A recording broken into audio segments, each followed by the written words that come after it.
ጃኒ የኔ እህት እንዴት ነሽ? እንደሚታየው ከሆነ በተደጋጋሚ አካውንቶችሽ የተዘጉ ይገኛሉና አሁን ምን አይነት ሁኔታ ላይ ነው ያለሽው? እኔ እዚህ ጋር ዲፕሬሽን ውስጥ ገባው፣ ተጨናነኩ። ምንም በማላውቀው ነገር ነው የምልህ። ተረዳኸኝ አይደለ? ግን እንደዚህ ብለህ ስታወራ ማንም ሰው አይረዳህም። እኔ ባለፈ ላንተም ብዙ ሰው ነግሮሃል፣ በውስጥም ነግሮሃል። አው ተረዳውስ ጃ፣ አይዞሽ፣ ያስጨንቃል በጣም ልክ ነሽ። ቤተሰብ የምታስተዳድሪበት ስራሽ እኮ ነው።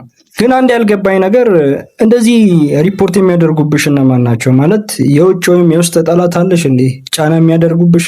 እኔ አንድ እኮ ነኝ፣ አንድ ልጅ ላይ ግን 20 ቤት ያለው ልጅ ነው። ግን ይሄ ሁሉ ጫና ሲበዛብኝ እኔ ራሱ ደነግጣለሁ። ላይክ ምን አድርጌ ነው? ለምንድን ነው ይሄ ሁሉ ጠላት ይበዛብኝ? ላይክ ምን አጥፍቼ? ላይክ በጣም ጥያቄ እየፈጠረብኝ ነው አሁን ላይ በጣም በቃ እግዚአብሔር። ምክንያቱም እኔ ነኝ አንድ ፍሬ ልጅ ምንም ማላቅ፣ ላይክ ተንኮለኛ እንኳን አይደለሁም። አው ልክ ነሽ። በእርግጥ ሰው ላይ ክፉ ነገር ስታደርጊ አላየሁም። ለዚህ ጥያቄና ለአንዳንድ ጥያቄዎች ቲክቶክን መስመር ላይ ያስገብተነዋልና እስቲ ከሱ ጋር አንዳንድ ነገሮችን እናወራለን።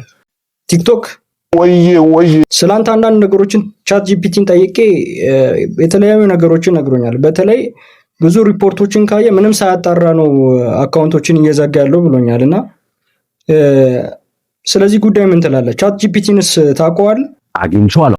አንተዋወቅ እና የጃኒን አካውንት ማን ነው እያዘጋ ያለው? ይህን ማወቅ እንችላለን? አዎ እንችላለን። አንደኛ ማስ ሪፖርቶች የተደረጉባት ነው። በተለይም የሪፖርት ቡቶች በዶላር እየተገዙ ነው ሪፖርቱ የቀጠለ እና የቡቱን ስም ማወቅ እንችላለን?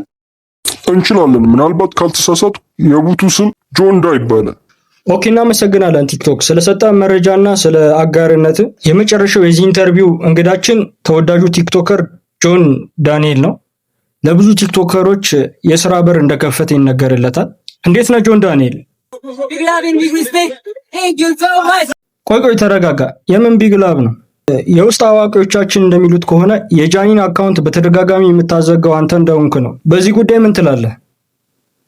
አይደለም ሴት ልጅ ወንድ ልጅ እንደዛ አላደርግም። እና አንተ አይደለህም ማለት ነው? እናትና አባቴን ድጋሚ አያሳየኝ። እኔ እንደዛ አላደረኳትኝ። ጆን ዳንኤል ነው እንደዚህ ያደረገኝ። ጆን ዳንኤል